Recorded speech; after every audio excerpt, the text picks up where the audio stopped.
सही गैस किया, वो मैं ही था।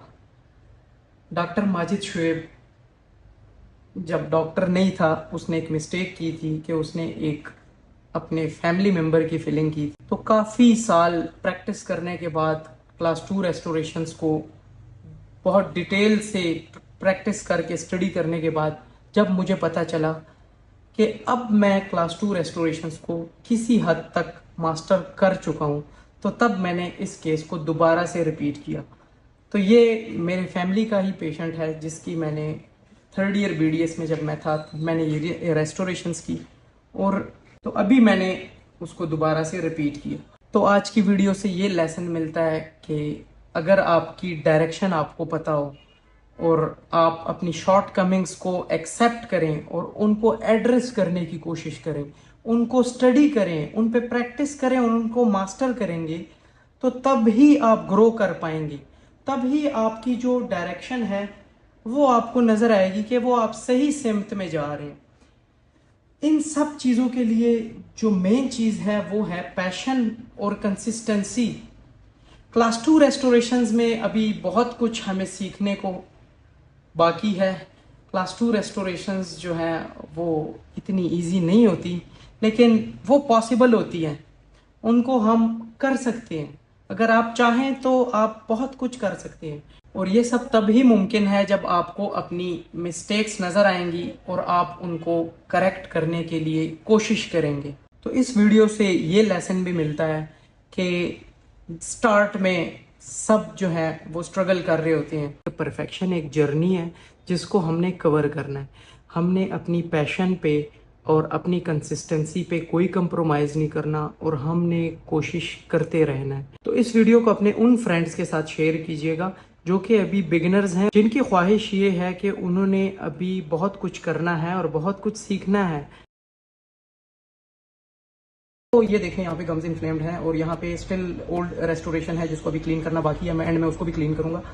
यहाँ पे अब मैंने गम्स रिडक्शन की है और ब्लीडिंग है उसको कंट्रोल किया है। वीडियो भी मैं कोशिश कर रहा हूँ, वीडियोस भी आपके साथ में शेयर करूँ यहाँ पे।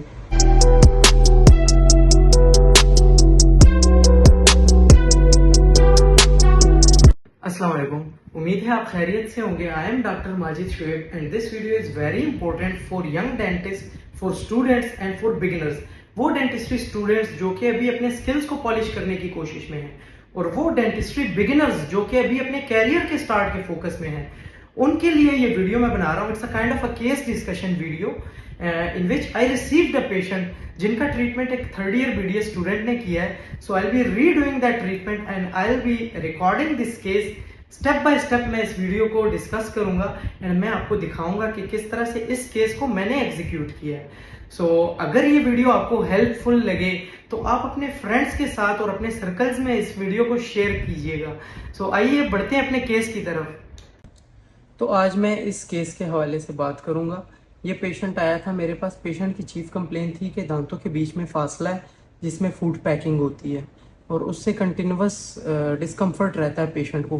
पेशेंट ने ये भी मुझे बताया कि ये फिलिंग आज से 4 साल पहले एक थर्ड ईयर के बीडीएस स्टूडेंट ने की थी। अब थर्ड ईयर बीडीएस स्टूडेंट की इतनी एक्सपर्टीज नहीं होती कि वो ऐसे कम्प्लेक्स केसेस को कर पाए। उसको चाहिए था कि इस केस को वो किसी स्पेशलिस्ट को रेफर कर देता, और वो हरगिज इस पे खुद अटेम्प्ट ना करता। लेकिन जो भी है, अब इस केस को मुझे करना पड़ रहा है। अब अगर देखा जाए तो डेंटल पेपिला यहाँ पे ऑब्लिटरेट हो गया, काफ़ी लॉस है, इन्फ्लेम्ड गम्स हैं, बैड कॉन्टैक्ट्स है। रेडियोग्राफ अगर हम देखें तो सारा कुछ मेस्ड अप है यहाँ पे, और हैंग्स हैं और लीकेजेस हैं और एक बैड कॉन्टैक्ट है। ये दूसरे एंगल से अगर हम रेडियोग्राफ देखें तो सेम कंडीशन है, काफ़ी अच्छा काम नहीं हुआ। तो इस स्टूडेंट को चाहिए था कि वो इस पे अटेम्प्ट ना करता और इसको रेफ़र कर देता। लेकिन जब मैंने कैविटीज़ रिमूव की तो यहाँ पे आप देख सकते हैं बैक टू बैक क्लास 2 रेस्टोरेशंस जो हैं उनको मार्जिन से एलिवेट करना है। अंदर अगर आप देखें तो गम्स इन्फ्लेम्ड है, क्योंकि यहाँ पे कंटिन्यूस फूड पैकिंग की वजह से यहाँ पे इरिटेशन हुई है गम्स में। कैविटी की मार्जिन हैं वो गम्स के नीचे हैं, तो यहाँ पे हमें मार्जिन एलिवेशन की टेक्निक यूज़ करनी है, क्योंकि कन्वेंशनल रेस्टोरेशन से इस केस को हम रिस्टोर नहीं कर सकते, इसलिए इस पे अप्रोच ही डिफरेंट है इसकी। तो ये देखें, यहाँ पे गम्स इन्फ्लेम्ड हैं और यहाँ पे स्टिल ओल्ड रेस्टोरेशन है जिसको अभी क्लीन करना बाकी है। मैं एंड में उसको भी क्लीन करूँगा। यहाँ पे अब मैंने गम्स रिडक्शन की है और जो ब्लीडिंग है उसको कंट्रोल किया है। यहाँ पे वीडियो भी मैं कोशिश कर रहा हूँ, वीडियोस भी आपके साथ मैं शेयर करूँ। यहाँ पे कम्प्लीटली यहाँ पे कैविटीज़ को क्लीन किया गया है और जो ब्लीडिंग है उसको भी स्टॉप किया गया है। फिर जब मैंने रबर डैम अप्लाई किया तो आप देख सकते हैं कि रबर डैम जो है वो मार्जिन्स ऑफ द कैविटी के अबव है और जो कैविटी की मार्जिन्स हैं वो रबर डैम के नीचे है। तो हमने इन मार्जिन्स को रेज्ड करना है। उनको रेज करने के लिए मैंने वेज अप्लाई किया और उसके ऑल अराउंड फ्लोएबल कंपोजिट यूज किया। तो मैंने जब मार्जिन्स को रेज किया तो आप देख सकते हैं कि जो रबर डैम है वो अभी मार्जिन्स के नीचे है और जो मार्जिन्स हैं वो रबर डैम के ऊपर हैं। तो अभी हम कन्वेंशनल मैट्रेसिंग से इसको रिस्टोर कर सकते हैं। तो आप देख सकते हैं यहाँ पे अभी मार्जिन्स जो हैं वो रबर डैम के ऊपर हैं, एलिवेट हो गई हैं। तो इसको अभी अटेम्प्ट करने की कोशिश करते हैं। क्योंकि यहाँ पे जो पहले ओल्ड रेस्टोरेशन थी उसको मैंने क्लीन आउट करके एचेंट अप्लाई कर दिया और मैं अभी कन्वेंशनल मैट्रेसिंग से इसको रिस्टोर करने की कोशिश कर रहा हूँ। ये देखें यहाँ पे ओल्ड रेस्टोरेशन भी रिमूव हो गई है और आप देख सकते हैं कि जो मार्जिन है उसके साथ मैट्रेस का कॉन्टैक्ट जो है वो बिल्कुल इंटीमेट होना चाहिए, एक सील्ड कॉन्टैक्ट होना चाहिए। अगर तो ऐसे नहीं होता तो बाद में फिर इश्यूज आ सकते। तो यहाँ पे आप देख सकते हैं कि मैंने क्लिप मैट्रेस के जरिए सैडल बैंड को यूज करके मार्जिन को कैच किया है और उसको रिस्टोर किया है। तो यहाँ पे आप देख सकते हैं कि एक दांत को मैंने रिस्टोर कर दिया। अभी दूसरे पे हमने अटेम्प्ट करना है। दूसरे टूथ को रिस्टोर करने के लिए मैंने यहाँ पे रिंग मैट्रेस के जरिए टॉर्वियम के बैंड को यूज किया है।